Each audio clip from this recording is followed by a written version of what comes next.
देश की नागरिक को, देश की जनता को, देश के लोगों को दिमाग के अंदर जैसा आपने गुस्सा जाहिर किया होना चाहिए, लेकिन इसके सामने एक फर्ज बनती है अपने हर एक देश नागरिक की, हर एक देश के लोगों की ये भी फर्ज बनती है कि जिसको अपने वोट देके देश को गाजीपति बनाए तो उसके पास अपने को यही आशा होती है कि देश को बचाना, देश को समृद्ध बनाना, देश के अंदर विकास करना। ये प्राथमिक सुविधा देते हो, रोड गटर लाइट पानी से कोई देश का विकास नहीं होता है। देश का विकास ये होता है कि कर्ज कम कर दो, कर्ज लेना ही बंद कर दो और देश के अंदर जो चीज़ विदेश से आती है उसका उत्पादन कर दो और वही उत्पादन से देश के अंदर हर एक लोग को जो चीज़ की जरूरत पड़ती है उसका, जितनी चीज़ जरूरत पड़ती है उसका परचेज करो।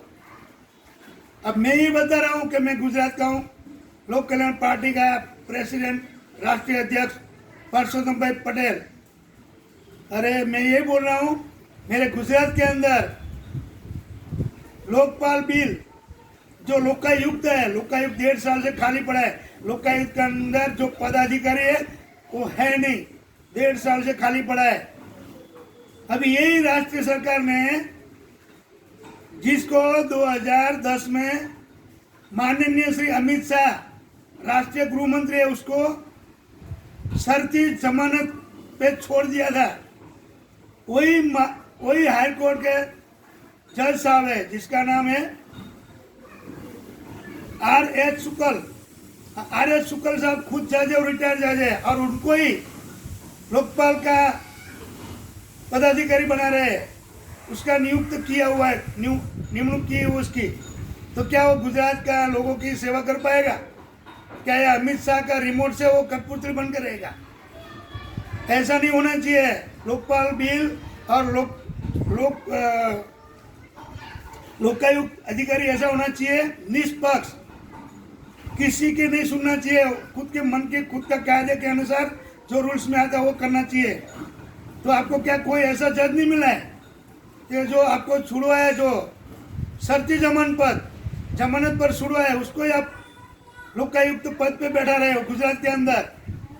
मतलब क्या है आपका कि हम बोले वही करना चाहिए, हम बोले वही सुनना चाहिए, हम कहते हैं वही करना चाहिए, आपके कठपुतली के रहना चाहिए, दूसरे कोई लोगों को न्याय नहीं मिलना चाहिए?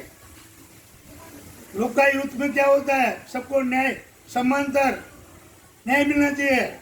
सर्वधर्म, कोई भी धर्म का है, कोई भी जाति का है, कोई भी नात का है, कोई भी समाज का है, उसका जो भी प्रश्न है उसका हल होना चाहिए और निष्पक्ष उसको न्याय मिलना चाहिए। ऐसा पदाधिकारी होना चाहिए, नहीं कि आपको जमानत पे छोड़ दिया है 2010 में सरोजामिन केस में, एकाउंटर में आपको हाई कोर्ट से जमानत मिली है, उससे आप जमानत से छूटे हो और उसको ही अपने पदाधिकारी पर बैठा दिया है। कैसा है चलता है? ऐसा मनुष्य वर्तन नहीं होना चाहिए और ऐसा कोई तानाशाही राज नहीं चलना चाहिए। सबका सोचने का होता है।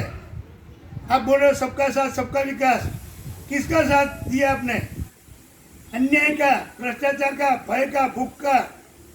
ऐसा नहीं होना चाहिए। सबका साथ तो सबका ही साथ होना चाहिए। सबका साथ भाजपा का विकास ऐसा नहीं होना चाहिए, ये गलत है। सबका साथ तो सबका विकास में सब कुछ आ जाता है।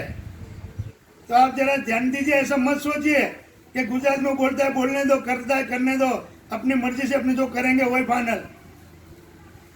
करने के लिए आपको बैठा है, लेकिन अच्छा करने के लिए, देश की सुरक्षा, देश का बेरोजगारी, भय, भूख, भ्रष्टाचार मिटाने के लिए, देश का भला करने के लिए, अच्छा करने के लिए आपको बैठा है। तो आप उसका सदुपयोग कर दीजिए और देश का भला कर दीजिए। अभी भी समय है आपके पास, फिर लास्ट में आपको कुछ नहीं समझ नहीं पाओगे और परास्त हो जाओगे। लास्ट में आपकी भाजपा सरकार को खो बैठोगे। हर जगह पे आप पैसा देके काम नहीं कर सकते हो, किसी को खरीद नहीं सकते हो। इतना ध्यान कीजिए। टेका का सरकार खेडूत का मटेरियल्स उत्पादन आप बोल रहे थे हम खरीद लेंगे, लेकिन जो चीज़ को नहीं खरीदना था वही चीज़ को आपने खरीद लिया है। वो तो आपको समझ में आ जाना चाहिए। जो पैदाश को नहीं खरीदना चाहिए वो पैदाश को आपने खरीद लिया। ये गलत काम किया है और गलत हो रहा है। देश की प्रजा को, देश के लोगों के, देश के नागरिक को सब पता चलता है। बुद्धिमान है, ध्यान रखिए। बस इतना ही मेरी अर्जी, मेरी रिक्वेस्ट संभालिए और ध्यान दीजिए।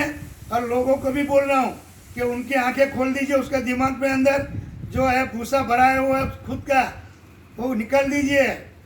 बस जय हिंद, जय जवान, जय किसान, जय जय शिक्षित युवा, नारी शक्ति न जय हो।